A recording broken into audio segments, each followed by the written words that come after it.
Late night Thursday edition of the Torres Sports Podcast. Friday morning, depending on where you're listening.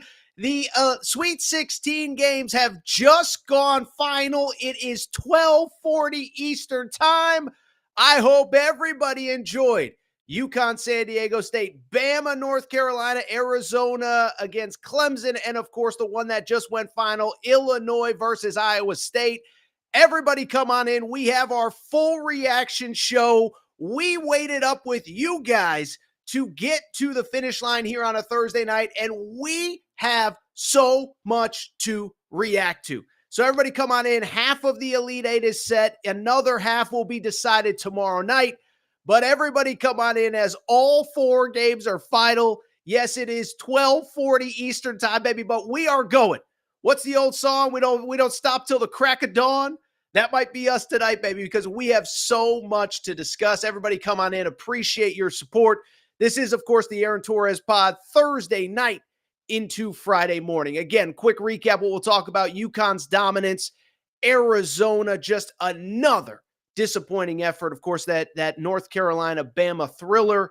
And oh, by the way, Illinois and Iowa State down the home stretch here. Was going to do a little bit on Louisville and Pat Kelsey.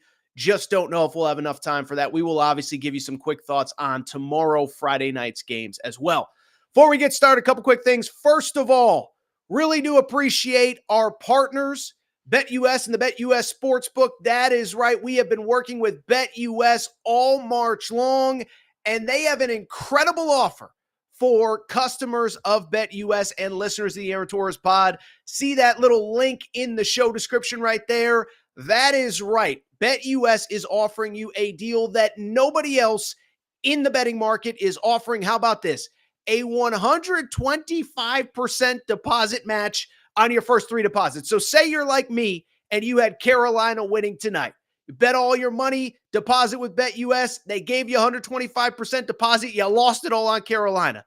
Here's the good news. You can redeposit and they will match 125%. Again, let's say you bet it all on Purdue tomorrow, you lose all that. Well, guess what? They will do it a third time. BetUS, your first three deposits, a 125% deposit match. Go ahead, click the link in the show description. We really do appreciate their support. Also, we appreciate the support of Bracket Fanatics. This is our fourth year as part of the Aaron Torres Pod Bracket Challenge with Bracket Fanatics. They are great. We appreciate them. They are absolutely incredible. And Bracket Fanatics is rolling. We are giving away $1,000 in cash prizes to lucky winners of the Bracket Fanatics Challenge, the Aaron Torres Pod Bracket Challenge. Coming into tonight, want to credit the leader on our scoreboard here, Jonah Rappin, who had 40 total points. K. Dennis also tied at 40. Morse Code tied at 40. So those were the three leaders going into tonight. We will see where things stand, but thank you again to Bracket Fanatics. Remember, if you are starting your own brackets, whether it's college hoops, March Madness, obviously in 2025, NFL Pick'em, college football Pick'em, Bracket Fanatics has your back. We appreciate their support. By the way, we will do something really cool for the Elite Eight and the Final Four within Bracket Fanatics. You can bet against me. I'm going to have some best bets for Friday, for Saturday, for Sunday. You can bet against me in Bracket Fanatics, so look out for that. Even if your bracket is busted, make sure to plug into Bracket Fanatics on Friday morning. With that said, we've wasted enough time. It is 12:44 Eastern time. All college hoops games are done. And with that said, let's get to the topic of the day here on a busy Thursday night in college hoops. As always, by the way, please make sure to go ahead and drop all your questions and comments in the YouTube chat if you have not already. But with that said, let's get to the topic of the day. Four very interesting games. And I think we could really honestly start with any of the four. Carolina, Bama was maybe the most competitive. Arizona, Clemson was maybe the most shocking. But I want to do something that maybe some other shows won't do. I actually want to start with the UConn Huskies, who took on the San Diego State Aztecs, reigning national runners-up against the reigning national champions, a rematch of last year's national championship game. And I want to start there because UConn fans, let's be honest, UConn fans have been on my butt a little bit. And I get it, right? I'm supposed to be the UConn guy. I'm supposed to talk about them more than anybody. But it feels like, for the most part, they're just, I've said it a million times, we haven't talked a ton about UConn because they are so awesome, they are so dominant, they are so convincing in their victories that there's just not that much to say. I have a buddy who works at UConn. He actually went to law school at Alabama. He said this is the new age process with Nick Saban. Remember Nick Saban, that early 2010, 2011, 2012 era?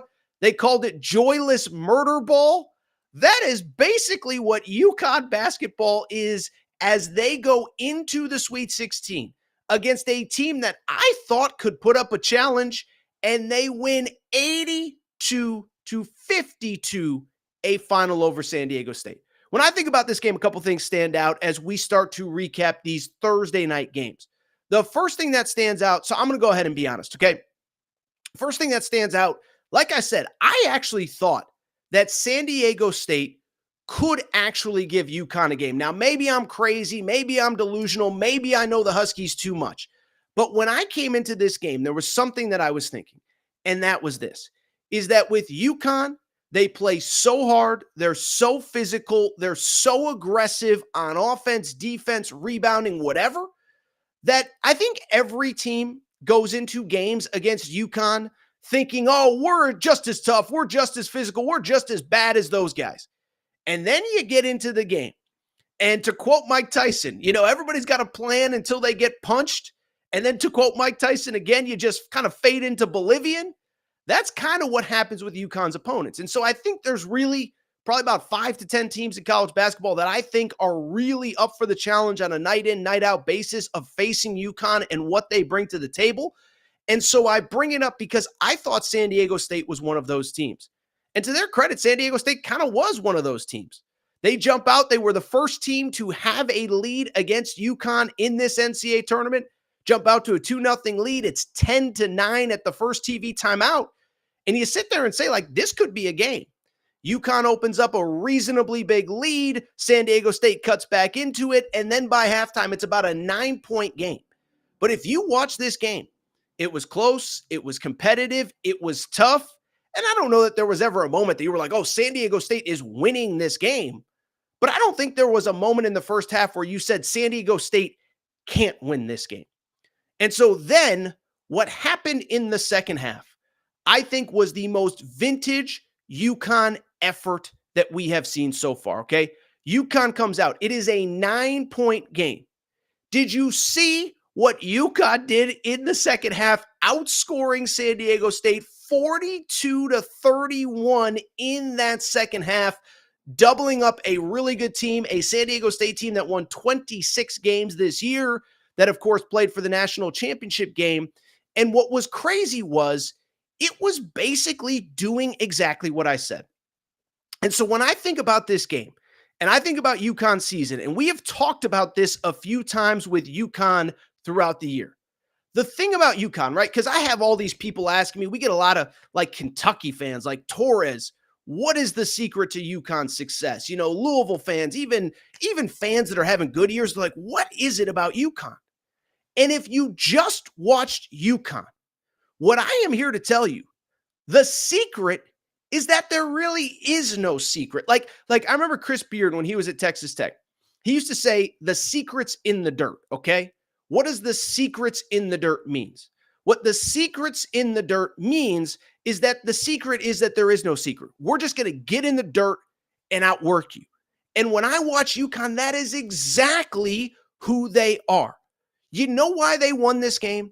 It wasn't because of recruiting rankings or their players were that much better. Now, maybe their players are that much better because Dan Hurley has evaluated well, recruited well, and developed well. But remember, UConn has one McDonald's All-American. Remember, Alex Caravan, who finished this game with 16 points in this game. Excuse me, he had 8. I apologize, but he had like 8 in the first 10 minutes. Alex Caravan was a fringe top 100 recruit. Donovan Clingan was like a fringe top 75 recruit. Cam Spencer began his career at Loyola of Maryland. Tristan Newton began his career at East Carolina. These aren't a slew of McDonald's All-Americans.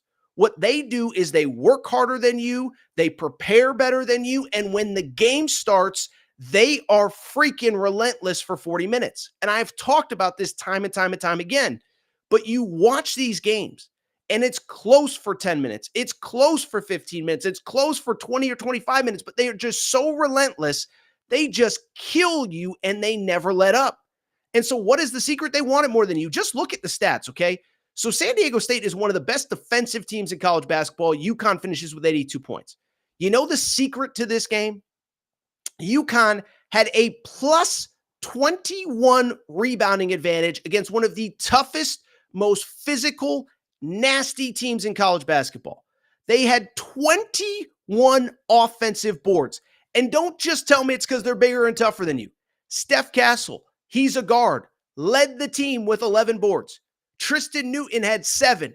Our buddy Hassan Diarra, 5'10", sixth man Big East freshman of the year, or Big East sixth man of the year, had 4 boards off the bench. And so to me, the secret is they are just so relentless, so tough, so physical. And that's what I think separates this team from everybody else in college basketball. It's also, as we look ahead to the Elite Eight, I'll be blunt. I actually think that the Illinois team that they're going to play, we're going to talk about the Illinois game in a minute. I think Illinois is the toughest matchup they can possibly have, and let me explain why. It is because I had a bunch of UConn fans, we don't want Iowa State. And what I say, give me Iowa State. Because here's the thing about UConn. If you're going to get in a rock fight, bruise, slugfest, elbows, beat 'em up, game down low, that's what UConn wants to do, but their players are better, and they're eventually going to overwhelm you on offense. It's what they did to San Diego State on Thursday night. It's what they did to Marquette in the Big East championship game. It's what they've done to so many different teams. Xavier in the first round of the Big East tournament, where they were only up by 1 point at halftime. You know the teams that they don't want to face? I actually think Illinois will give them more trouble than anybody else. And I'll tell you why Illinois will give you more trouble than anybody else. It's because the game plan to beat UConn, I truly believe, it is what St. John's did to UConn in the Big East semifinals. Rick Pitino basically said, we know we can't defend them, so we are exerting all of our energy to putting the ball in the basket. It's all we care about, getting buckets, trying to outscore them, trying to be 1 point better. If we got to score, if we give up 95, we got to score 96. And St. John's is really the only team since the Creighton loss in the middle of February that's even been competitive against UConn throughout the last half of the season. They put up 90 points in the Big East tournament, the Big East semifinal. That is the secret. That is what made that game close. They just basically said, we're not even going to try to defend them. We just have to go bucket for bucket with them. So you look at the Illinois team that they're going to face. I know Illinois only scored 72 against Iowa State. But at the same time, Illinois is, I believe, the best offensive team left in this tournament. Better than Purdue, better than Gonzaga, better than Tennessee, even Creighton. I know Creighton beat UConn. I think Illinois is the toughest test they will have. So credit UConn. All I will say, Husky fans, I know you know this. Enjoy this moment, man. It's not supposed to look like this. It's not supposed to be this easy. A 9-point lead at halftime becomes a 9-point lead at halftime becomes a 30-point victory. I mean, think about it like this. Illinois was up by 10 at the half. They win by 3. Carolina tonight was up by 8 at the half. They lose by 2. UConn was up by 9 at the half and go plus 21 in the second half. Credit to the UConn Huskies for taking care of business. This is our post-game show. Know it's late. Appreciate everybody tuning in at this late hour. Go ahead, drop in your questions. We're going to get to all of them at the end. I'll tell you what, producer Matt, really quickly, why don't we get a word from our partners? We'll come back. We'll talk a little bit about the Arizona game. And then from there, we'll talk Carolina, Bama, and of course, Illinois, Iowa State. America's favorite sportsbook and casino. Live betting and racebook. We're celebrating 30 years with a historic offer. A 125% sign-up bonus on your first 3 deposits. Plus 10% gambler's insurance. Get started today. BetUS, where the game begins. All right, everybody. I am back. Gonna be back. So this is what I want to do. First of all, please make sure to drop in your questions because we are going to get to all of them, I promise, as we get throughout the night. Unbelievable night of college hoops. We appreciate everybody's support. Thank you for tuning in here again, we are closing in on 1 a.m. Eastern time. The crowd in the YouTube comments is great. We appreciate your support. Jump into the YouTube comments, all that good stuff. We're going to get to everything by the end of the show. With that said, we just talked to UConn. I also want to talk the early game tonight because I don't know that if you've been listening to this show, the Clemson-Arizona game was that surprising. Clemson wins 77-72. I've been telling you for a while, Arizona, inconsistent, up and down. I put out the tweet on Thursday night. They're like a box of chocolates. You never know what you're going to get. Shout out to the philosopher Forrest Gump for that one. But that's exactly who they were. They fall to Clemson. Arizona season is over. Listen, before we get to Arizona, I'd be remiss if I didn't spend a few minutes talking about Clemson, okay? I'm not going to sit here. It's 1 a.m. Eastern time on a Thursday. Most of you got to get up and work tomorrow. Some of you maybe are at work right now. But at the same time, we have to give Clemson credit, okay? This is a program. We know the story. We don't know much about them, but we know their head coach, Brad Brownell, kind of always on the hot seat. Every time you think he's done, he ends up coming up with a tournament run. But credit to him, man. Listen, I think a lot of people thought New Mexico was going to beat them in round 1. They beat the 3-seed Baylor in the round of 32. And in this game on Thursday night, there was no secret. We just talked about UConn. There's no secret to UConn's success. Well, guess what? There's no secret to what Clemson did on Thursday night. They were the better team. They were more prepared. They were more ready to go. And oh, by the way, when Arizona made their run in the second half, it was Clemson that withstood the punches, and it was Clemson that ended up winning this game. Didn't do anything special. They were just the better, more consistent team throughout this game, and they are very much deserving of being in the Elite Eight on Saturday in Los Angeles against Alabama. Still, listen, credit to Clemson, but I'm also going to be honest here. Let's call a spade here. I say it often, especially during football season. The more interesting story is often in the losing locker room. And I am here to tell you the more interesting story is the Arizona Wildcats, who just had a disaster of a day in what was a disappointing end to a season, in what has been way too consistent of a trend with this program. First of all, I know I just said it, but if you have listened to this show, you know I told you all of this about Arizona. It's no disrespect. It is just a fact. I said, listen, after Arizona beat Duke at Cameron Indoor, I said this is the best team in college basketball. Said it after they beat Michigan State on Thanksgiving Day. But as the season went on, you could see they just were never consistent. They had great moments. They swept Oregon in the regular season. They swept UCLA in the regular season. USC in the Pac-12 tournament, I was there with producer Matt. They looked as good as anybody in college basketball. But they've been way too consistent. As good as the good wins were, they had some really bad losses too. By the way, they swept Colorado, which of course was a tournament team that easily could have been in the Sweet 16 this weekend. The problem was that they had their bad moments too. Lost to Oregon State at the buzzer. Got swept by Washington State during the regular season. Lost to USC on the final game of the regular season. So you just never got anything consistent with Arizona. And then let me take it a step further. Listen, I think Caleb Love has gotten way too much flack over the course of his career. We know how it ended at Carolina, and I do think Arizona kind of needed that alpha personality that Caleb Love provides. But I bring it up to very simply say this. I do think that over the course of the season, it felt to me like this.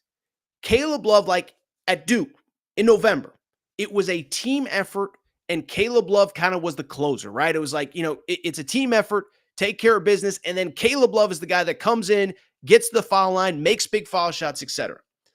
Well, I bring it up because it felt like as the season went on, it became more and more of the Caleb Love show, him taking over, him trying to do too much, and this team living and dying by Caleb Love. When he had, and I'm not trying to criticize the kid, I'm just saying I think it's a team-wide disappointing effort. But to me, when I watched that team, it was kind of sort of the same thing that happened in Carolina. When Caleb Love was really good, by the end of the year, Arizona was as good as anybody. But too often they relied on him, and too often when he did not play well, the team struggled. Well, what ended up happening on Thursday night in Los Angeles?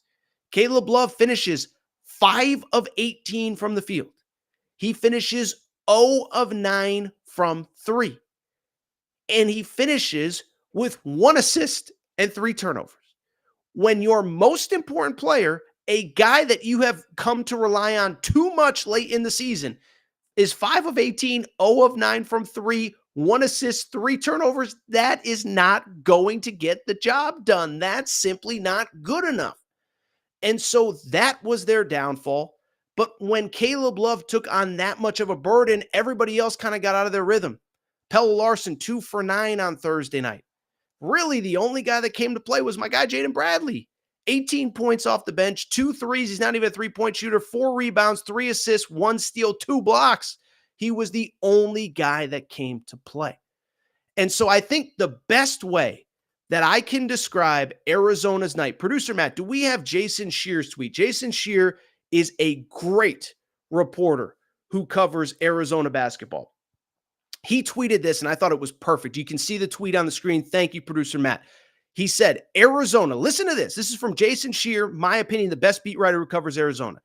Arizona has more rebounds, more points in the paint, more second chance points, more fast break points, more steals, more blocks, less turnovers. For some wild reason, it decided to take those stats and take 28 shots from behind the three-point arc. All season, teams packed the paint and dared Arizona to shoot, knowing that was the only way to win. It worked when the offensive arrogance of the players got in the way of wanting to win games. That showed up tonight. Credit Jason Scheer when you cover a beat to go after the team that hard. But he's 100% accurate. That's the only way to describe this Arizona team. Offensive arrogance.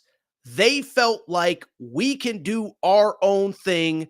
We'll figure it out. And they just never had that moment where they took over the game.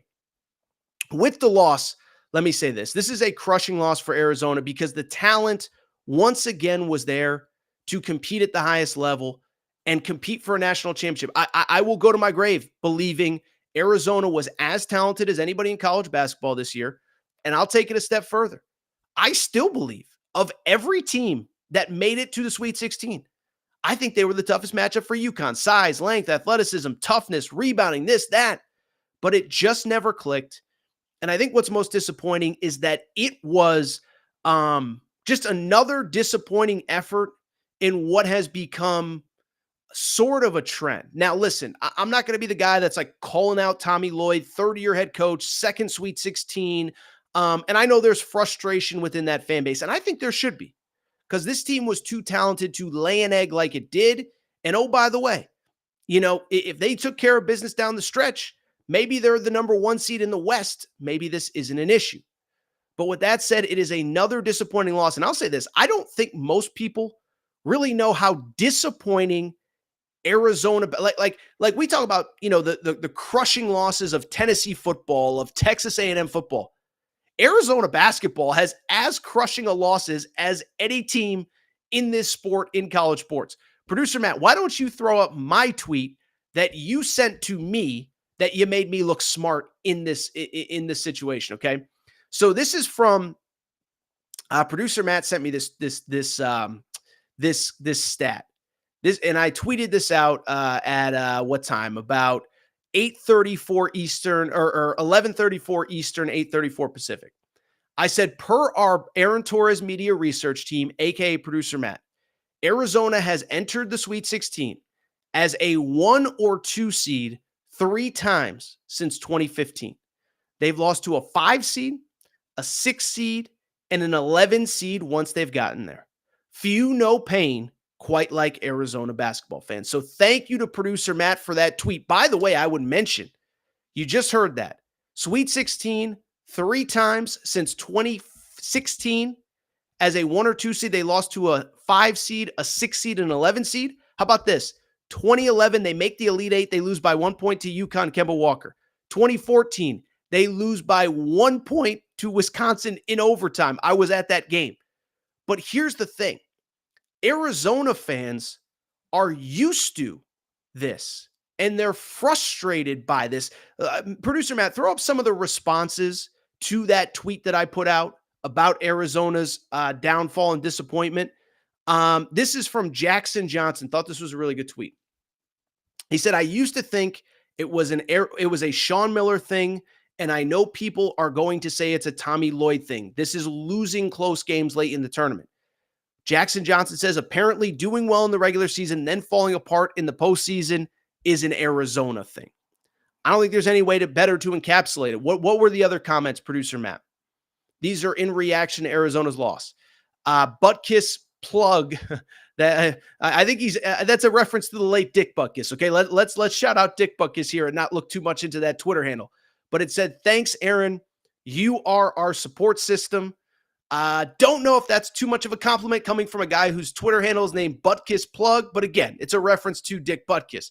And then this guy, B. Tom, basically said, bro, I'm effing done.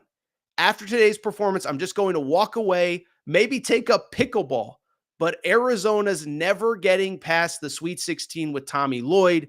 Now, I think that's a little bit unfair. By the way, I think Casey was the guy who also tweeted that he doesn't even care about Torres. He just loves producer Matt. He responded by saying, Torres, enough of you. I need more producer Matt.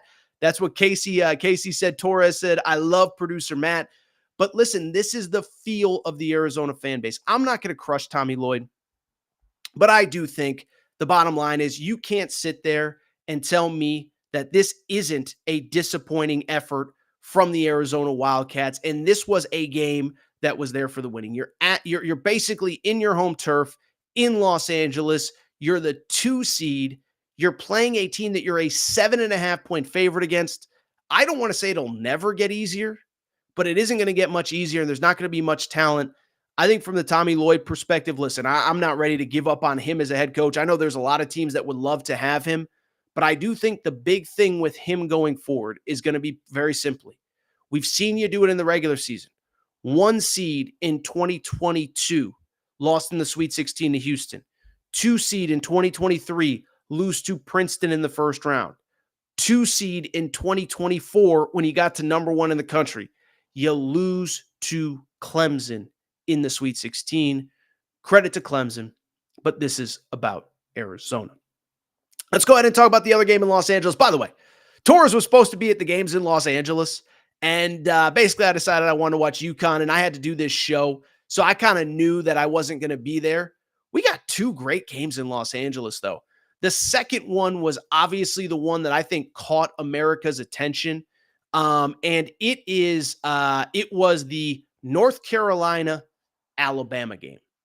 And I'll be honest, like this was just a weird game. And it was funny because I was telling my wife, Mrs. T, she picked North Carolina to win the national championship. She asked me going into this game, how was the bracket looking? And I said, North Carolina to me, outside of a UConn or Purdue, I think North Carolina had been as consistent as anybody in college basketball. But I never felt like they were great. I just felt like they beat all the teams they were supposed to. Lost in the out-of-conference to UConn, lost in the out-of-conference to Nova, lost in the out-of-conference to Kentucky. But they get to the ACC, they beat everybody they're supposed to. And this game was wild because North Carolina was up 54-46 at halftime. And even in the second half, as Bama made it, I don't know. I never really felt like North Carolina was going to lose this game. But then a couple really interesting things happened. First of all, credit to my guy, Grant Nelson. Okay. So, Grant Nelson, for people who forget, was the transfer from North Dakota State in the offseason. And we talked an awful lot about Grant Nelson when he transferred, because I sat there and said that I believed that he was one of the best transfers. Remember, he declared for the NBA draft. He didn't withdraw till June. Then he enters the portal. And I said he's like one of the 5 best players that entered the portal last offseason. Well, I bring it up because he's been at Bama, and it's largely been a disappointment for Grant Nelson throughout the season. Just kind of looked like a guy that doesn't really look like he belonged at the Power 5 level. Well, I'll tell you what, Grant Nelson, how about you save your best game for the biggest game of your career? Remember, this is a kid 2 years at North Dakota State. I talked to him on Wednesday at the media availability. He had never played in the NCAA tournament. And so how about Grant Nelson, 24 points, 12 boards, 5 blocks, including what ended up being the game winner because he missed a free throw at the buzzer. And oh, by the way, 10 of 13 from the foul line, the best game of his career and the biggest game. Grant Nelson leads the Alabama Crimson Tide to victory. By the way, fun fact about Grant Nelson. We talked about when he was in the portal. From Devils Lake, North Dakota. I was obsessed with Devils Lake last summer. If you watched all of our portal updates, I asked him about it. He said, yeah, there's basically just a lake and you either fish or you play basketball. And he's like, it's way too cold to do anything else during the winter. I asked him how cold it got. He said it got to -70 this year in Devils Lake, North Dakota. So shout out to Grant Nelson. Shout out to Devils Lake, North Dakota, but they get the win. I think the only other thing from the Alabama perspective, listen, I've said it throughout the year. Nate Oates, listen, Dan Hurley should be your national coach of the year. I believe Nate Oates has done as good of a job as anybody in college basketball this season, because the bottom line remains to me pretty simple. As I look at this team, this is a team. Their best players, their 3 best players, Mark Sears began his career at Ohio, had 18 points on Thursday night. Grant Nelson began his career at North Dakota State, 24 points. Aaron Estrada began his career at St. Peter's, transfers to Oregon, doesn't play, transfers back down to Hofstra. Now he's at Alabama. So you're basically talking about players from Hofstra, Ohio, and North Dakota State are your 3 best players. And you are in the Elite 8 after putting up 89 points against North Carolina. I think he's done as good of a coaching job as anybody in college basketball. And what's crazy is, I'll tell you this, is that I really feel like, and I truly mean this, is that I really feel like Alabama is actually built for next year. You look at this team. By the way, I should mention, not only are their 3 best players, they played at North Dakota State, Ohio, and Hofstra. Their only top 50 recruit this last cycle was Jaron Stevenson, who's ironically from Chapel Hill, North Carolina. He was a guy that reclassified in June. Wasn't going to play college basketball this year, didn't commit till June. Guys off the bench came in late. One of the guys came in from West Virginia after Bob Huggins got fired. By the way, I asked Nate Oates about this at Media Day on Thursday. He got a kick out of it on Wednesday. Because like I said, Coach, people forget you not only lost your best players off of last year's team, 5 of your top 6 players, you lost all 3 assistants. And I said, what was April like last year? And he started cracking up at the podium. He said, listen, I'm thrilled for all those guys that got head coaching jobs, but I kind of wish it didn't all happen at the same time. That was kind of tough for me. Well, the roster that Nate Oates essentially put together all by himself, 89 points. They're going to the Sweet 16. But again, look at this roster. I don't think anybody's going to the NBA next year. So you lose Aaron Estrada. You've already replaced him with a player out of the portal. And you're bringing in 3 high-level recruits next year, including 2 McDonald's All-Americans. Now, I don't want to get too far ahead of ourselves. Alabama is going to its first Elite 8 since 2004, second in school history. I want to celebrate that. But at the same time, Alabama, I think they're really built for next year, and I think they might be your preseason number 1 team going into the 2024 season, 2024-2025. Really quickly, from the Carolina perspective, I don't know what there is to say, because I think my take on Carolina has been pretty consistent all season. felt like RJ Davis, Armando Bacot, and then everybody else was just kind of a role player. And there was never that guy like UConn. If you want to say Tristan Newton and Cam Spencer are their two best players, well, Klingon could go for 20 on any given night. Alex Caravan could go for 20 on any given night. And you look at Carolina, I just never felt like they had that third guy. Now, it didn't cost them during the regular season, but you look at this game, it sure did cost them on Thursday night because Armando Bacot was in foul trouble, finishes with 19 points, 12 boards. RJ Davis finishes with 16 points, but he's 4 of 20, 0 for 9 from 3. Yes, let me be the millionth person to reference that RJ Davis and Caleb Love, former teammates, combined to go 0 for 18 in the same building in Staples Center / crypto.com arena on Thursday night. But beyond that, they got a good game from Cormac Ryan, 17 points, but they just never had that third guy that could take over. And so now for Carolina, I think it's disappointing, but I think you kind of maximized the talent on the roster that you had. Armando Bacot is not an NBA player. RJ Davis was a first-team All-American. But outside of them, I just never saw that other guy that could take over games. And so now, Sweet 16 kind of feels like the ceiling for what this team was. Now, I picked them to go to the Final Four just because I didn't trust Arizona in this bracket, and I think Alabama has largely overachieved. But it'll be interesting to see what happens going forward. North Carolina has a very good recruiting class coming in. And I think they'll be interesting going forward. Elliot Cadeau should be back. Obviously, Ian Jackson's coming in. Drake Powell, both McDonald's All-Americans. I think it's a disappointing end for Carolina. It's a disappointing end because it is a game you could have won. I didn't even mention it, but Carolina was up, 2-3 points with a minute to go. Let me pull this up really quick so I make sure I have it right. Carolina lost this game. I'll tell you exactly where they lost it, and I hate to put it on one kid. But Carolina was up 85-84 with a minute to go. And for some inexplicable reason, one of their forwards, Jalen Withers, decided to shoot a 3 with a minute to go, in control, plenty of time on the shot clock. Jim Jackson, my guy, I love Jim. I've worked with him forever. On the broadcast was like, what the heck was that? And then he ended up being prophetic because Carolina from that point got outscored in that game 4-2 and 5-2, and they ended up losing the game by 3. So credit to Bama. They get the win. They move on. How about this? Clemson, Bama to go to the Final Four. Let me use the same cliche that everybody else has. Yes, that sounds like a great college football playoff game. But here we are, Clemson and Bama heading to the Elite Eight. They will play Saturday. Really quickly, that Illinois Iowa State game was wild. Let me get a little water, by the way.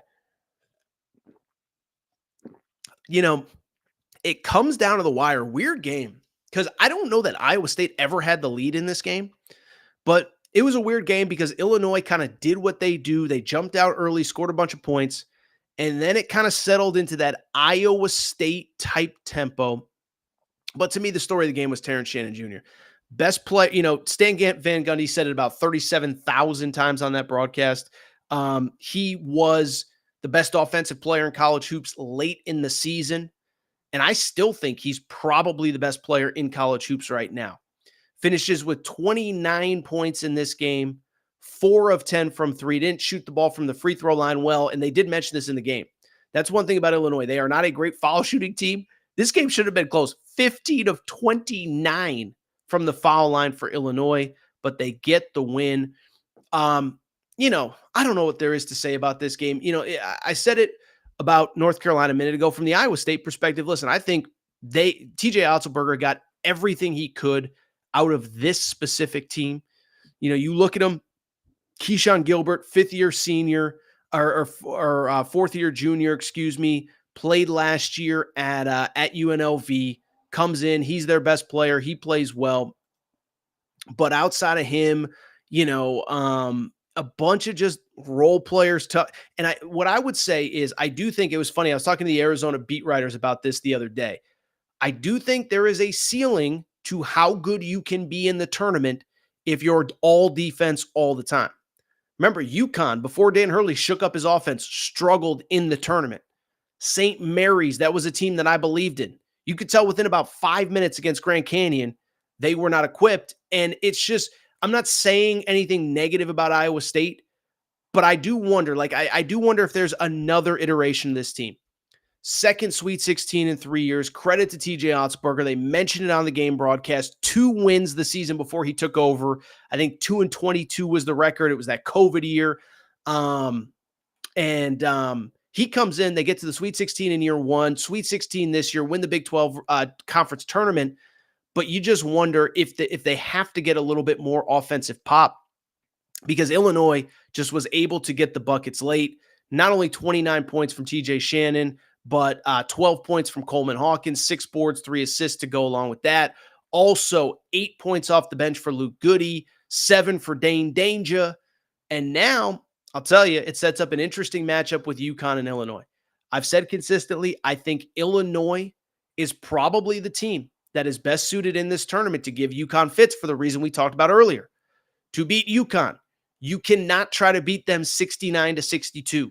They will eventually wear you down, and they will eventually get buckets because their offense is too good. I think the way to do it, do the exact opposite. Try to outscore them. And I think Illinois is probably the team that is best suited to do that. 89 points against Duquesne in the round of 32, 85 against Morehead State in the opening round of the tournament, 93 in the Big Ten championship game against Wisconsin, 98 in the Big Ten semifinals against Nebraska. So this is a team that is putting the ball in the basket as well as anybody.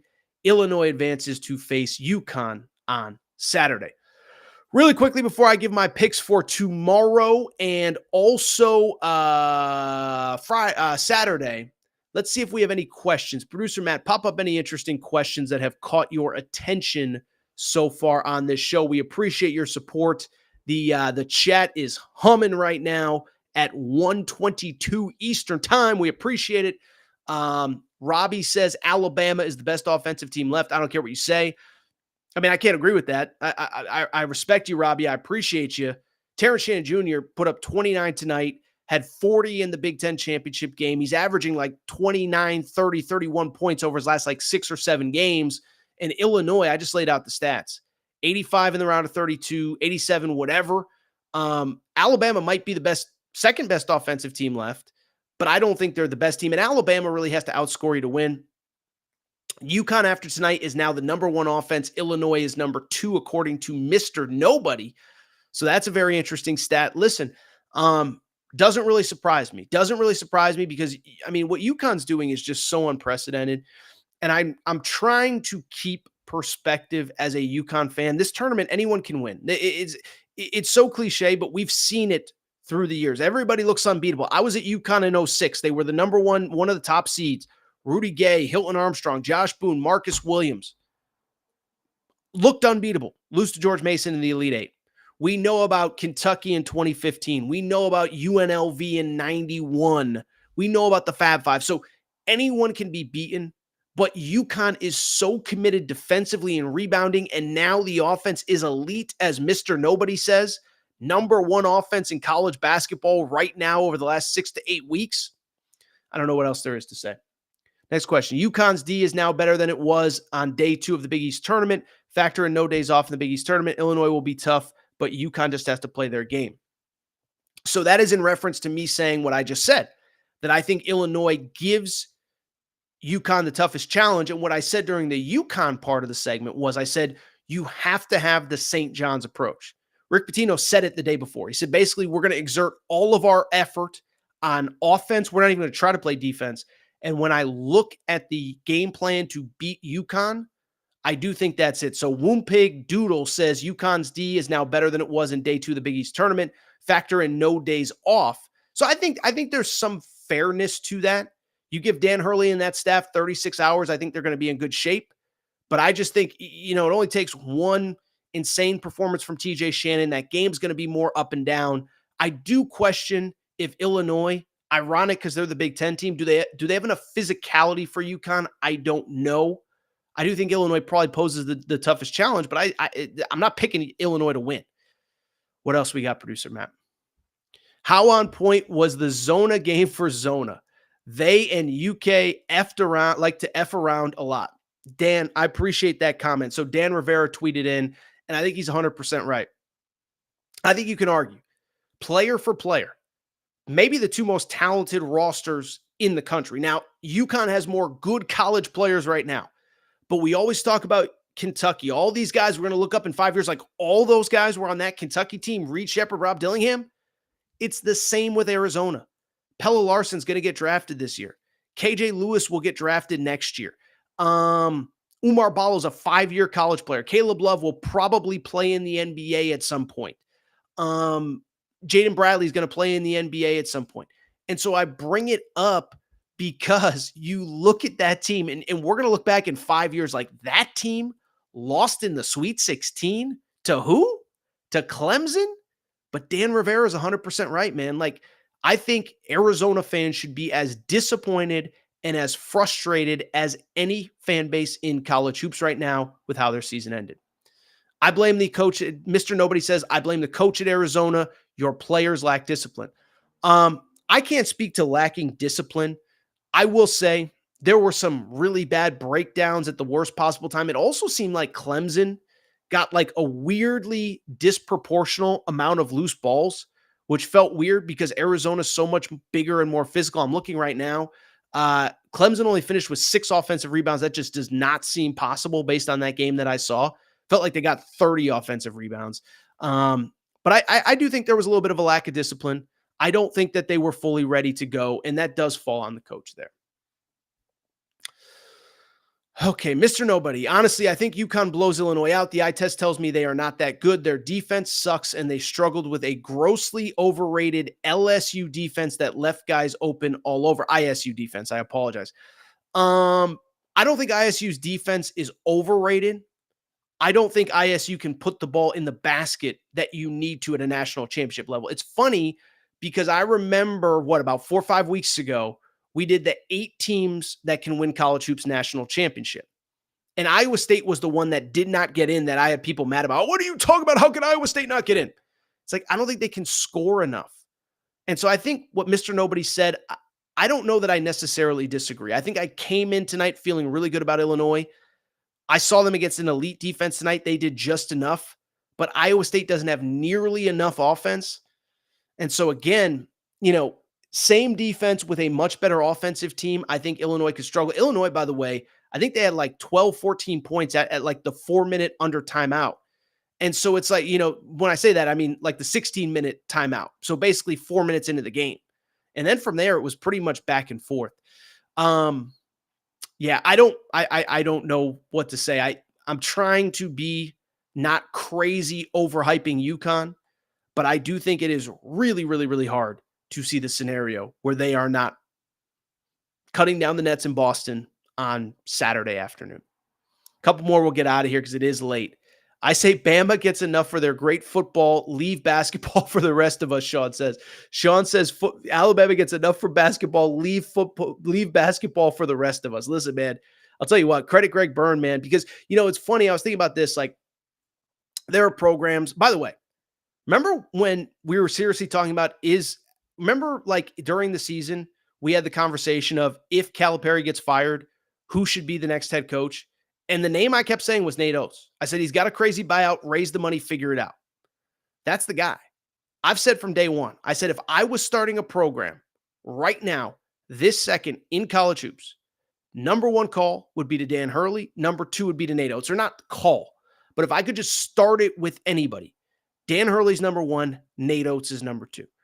And so when I look at how good these two teams are, I don't really know what else there is to say. I think Nate Oates has done as good a job as anybody. And like I said, credit Greg Byrne, man, because listen, anybody could have had Nate Oates. That's why it cracks me up when it's like, Indiana will never be good again. Louisville, who I planned on talking about, but I didn't plan on starting at 12:45 Eastern time. Louisville will never be good again. It's like, no, you just got to hire the right head coach. Like, somebody could have hired Nate Oates at some point, but they just didn't. And Alabama got him. And then Greg Byrne was smart enough to keep locking him into long-term extensions with buyouts that are impossible to get out of. And here we are with Alabama going to the Elite Eight for the first time in 20 years. Last questions. Freedom Station says Iowa State was very similar to New Mexico tonight. The lack of attention to fundamentals did them in, not looking where they should be shooting and not getting set for jump shots. Can I just be 100% honest here? I was watching a lot of that Carolina Bama game down the stretch. I don't have any great Iowa State second half takes. I don't think it was their best effort. Illinois, it got close. Never really felt like Illinois was not going to win that game, though. Maybe one more question, because it is closing in on 2 a.m. Eastern here. Withers 3 lost it. Clark Townsend referencing the three-pointer by Jalen Withers a minute to go. North Carolina up by 1. Clark references a 21% three-point shooter. Clark, you're 100% right, man. There is nothing else to say other than exactly what you just said. Jalen Withers should not be taken. And I'm not trying to criticize the kid. I have not seen what Hubert Davis has said, what the media availability has said, but you're up 1. You're in control. You're going to probably win that game. And a 21% three-point shooter, 7-footer, jacks up a 3 with like 15 seconds left on the shot clock. Jim Jackson, who was on the call, said, that doesn't make sense. What was that? And North Carolina was never the same from there. Really quickly, I think we'll get out of here. We were an hour into this thing. I could talk all night, but it's 2 a.m. Eastern. Family's got to get up for work tomorrow, unfortunately. So I'll tell you what we're going to do. We're going to get out of here really quickly. I already gave my picks for tomorrow night in the BetUS Sportsbook. Let's go through some games and some spreads for tomorrow. I do have a best bet for Friday night's games. Let's get to the point spreads really quick. Give me a second. I have NBA point spreads up here for some reason. All right. Thursday, Purdue, a 5.5-point favorite against Gonzaga. I don't think Gonzaga's bigs are big enough to handle Zach Edey. I've said from the day the bracket came out, I like Purdue's draw into the Elite Eight. I think the only team in that bracket that can beat them is Tennessee if they play them in the Elite Eight. I'll say Purdue. I think I said 81-72 or something like that. I think Purdue wins and covers. The first game in the Midwest region, NC State Marquette. Marquette's a 6.5-point favorite. I'd probably just take the over in this game. I think Marquette wins, but they always seem to play weird, close games. That's one I don't feel good about. By the way, Kevin Keatts getting dangerously close to Kemba Walker 2011. Imagine if they really made that run. Houston, a 4-point favorite over Duke. I like Houston. That's my best bet. I think Duke, we're getting a little too excited about Duke having beaten a 12 seed and a 13 seed on their way to the Elite Eight or to the Sweet 16. I have Houston, I'll say 71, Duke 62, Houston winning and covering. And then finally, the late game. That was the late game. So those are my 4. Oh, I didn't go Creighton, Tennessee. Tennessee's a 3-point favorite. I think I picked Creighton the other day. I'll take Creighton. Lines are out for the 2 games on Saturday. UConn, an 8.5-point favorite over Illinois. I am going to take UConn. I'll say 89-80 is the final score, a UConn win and cover. Bama, a 3-point favorite over Clemson. Bama, a field goal favorite. Dabo Swinney is not going to like that. It is going to be some major locker room noise in there. I'm kidding, of course. I'll take Bama to win. I mean, what else can you say about what Nate Oates has done? Absolutely unbelievable. Like I said, I could sit here and chat all night, take all your questions. I appreciate everybody who got into the chat. And we'll probably be back maybe tomorrow. So make sure to come back tomorrow, drop your questions in there. But I'm going to get out of here. If you're not subscribed to the show, please make sure to do so. Apple, Spotify, Amazon Music, Google Music, wherever you listen to podcasts, make sure that you are subscribed. Make sure to subscribe to the Aaron Torres Pod YouTube channel. New clips, new videos going up every day. Make sure you're following on social media at Aaron_Torres on Twitter, Aaron Torres Pod on Instagram, Aaron Torres Podcast Questions at gmail.com for the show. If you're just tuning in live, go back to YouTube. This will replay. Podcast will be available in the morning. Appreciate everybody's support. Time for me to get out of here. It's 2 a.m. Eastern. I could keep going, but I got to get up early and get some stuff done. Shout out to Torrin Craig. Shout out to Rachel, who hates my voice. Shout out to JJ Redick, UF Head. Shout out to Devils Lake, North Dakota.